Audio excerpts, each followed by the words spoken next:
Hey folks, this will be my first attempt at actually making a dramatic reading of a My Little Pony Friendship is Magic fanfic story.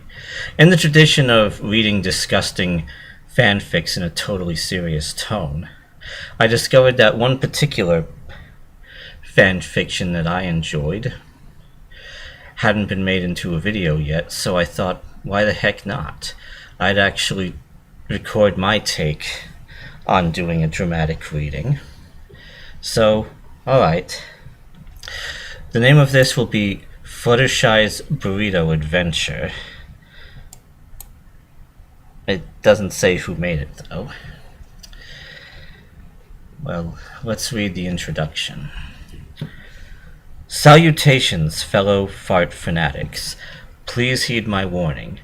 The following little fiction contains excessive amounts of hypocritophilia, with dashes of coprophilia, urolagnia, sailorophilia, and some slightly sadistic elements.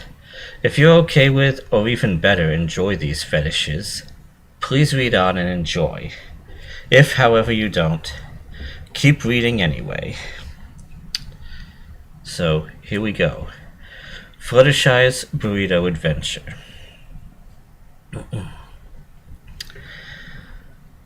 The sun rose steadily into the warm yellow sky, providing the newly formed drops of dew on the flowers a complimentary glimmer of sunlight. Somewhere distant, birdsong echoed through the spears of tree trunks, plotted in a maze around the quaint little cottage. Fluttershy awoke in her soft bed, stretching out every aching muscle, and letting out a docile yawn escape from her lips. That didn't make any sense, but whatever. She raised herself out of bed with her wings, and made the bed sheets, as was customary each morning. The newly awoken yellow Pegasi peered towards her white bunny, Angel, who had just hopped into her room. "Oh, hello, Angel. Did you sleep well?" she asked her rabbit benevolently. The finical rodent simply stomped his foot in response and hopped away to another part of the cottage. Fluttershy noticed a rumble of her stomach, which indicated that she was hungry. She decided she would go to the market and purchase something to eat, or at least some ingredients for her breakfast. The lethargic Pegasi cantered her way down the stairs and out the front door. Her intent was to find something delicious and nutritious for her breakfast. There was a nice little stall in town square which sold a lovely collection of veggies.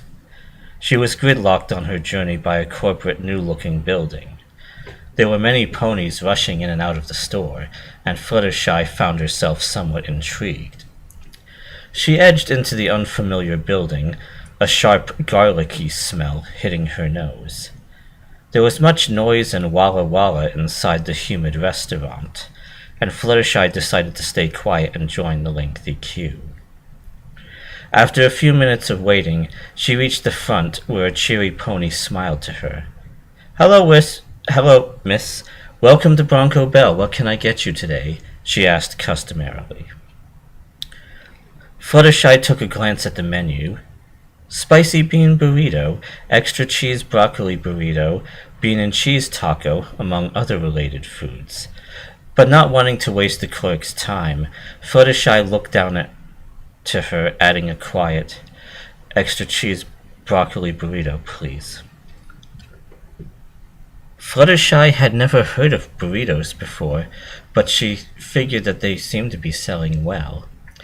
The store clerk handed Fluttershy a small wrapped paper cylinder, and Fluttershy was promptly pushed aside by another ravenous customer. Fluttershy took the warm parcel back to her cottage, and made her way into the dining room. She laid the wrapper down on the table, and used her mouth to open it. Inside she found a burrito, one end deluging with beans, cheese, and broccoli. Fluttershy dipped her head down and munched away at her meal. This burrito was delicious, and the greedy Pegasus pony devoured the entire thing in a matter of seconds. That was yummy. I should go to Bronco Bell more often, Fluttershy said to herself, licking her lips. Fluttershy realized she had other things to get on with than complimenting fast food, and took a watering can into her mouth, flying out from the cottage. Now, warning, it's about to get really nasty. Two little squirrels appeared from the forest and ran up to watch Fluttershy.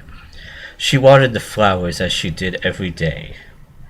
After a good couple of minutes of hardcore watering, Fluttershy came to notice an unpleasant discomfort in her lower stomach.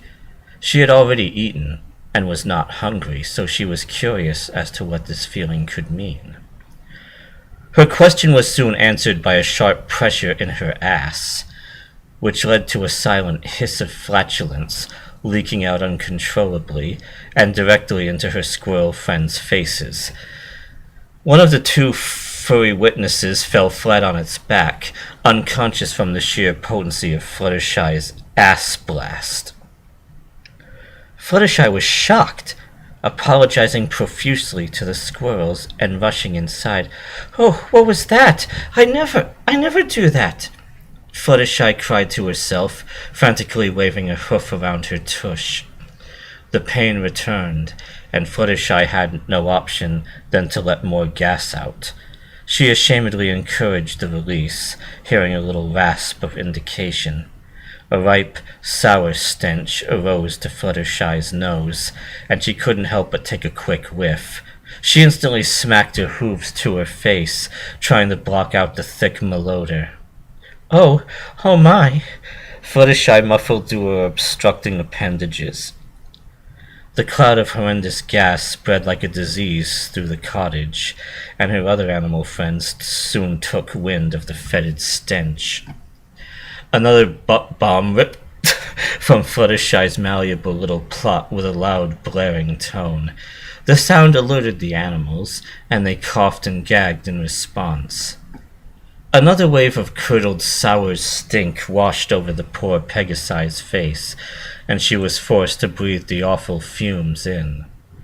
Upon taking in this breath, the smell seemed less harsh than before, and Fluttershy was actually able to remove her hooves from her nose.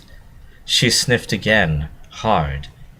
It was difficult to pinpoint exactly how her farts smelled, but it seemed to resemble a tepid, oniony stench, with lucid connotations of cheese and broccoli. The smell was foul and offensive to the nose, but there was a certain sweetness to the stench as well, that seemed to appeal to exclusively Fluttershy. She ripped another rasping blast, making sure to sniff the warm vapors. The smell was starting to grow more and more appealing to Fluttershy, and a smile broadened on her face. The scent may have become pleasant to Fluttershy, but it was evidently not so much so to her woodland friends. They were all retching and gagging as the thick fog of effluvium that had formed into the room filled their nostrils. Fluttershy giggled naively, a red blush coming to her cheeks.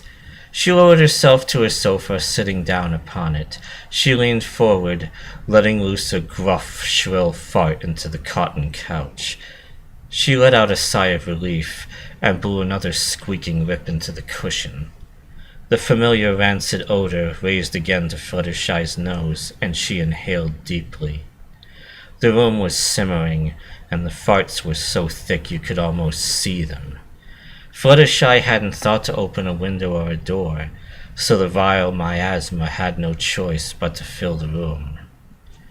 The reeking pollution was toxic to any other living organism in the room, and even the flowers were beginning to wilt, but Fluttershy still kept on inhaling, enjoying the contaminating stink. It was highly congenial to the Pegasy, and she continued to issue herself more coarse blasts of gas. Despite what her animals may have been trying to depict, Fluttershy was not going to stop enjoying her own farts. And here we'll pause because because I need to go take care of something, but I'll be back with part 2 in just a moment. See you later.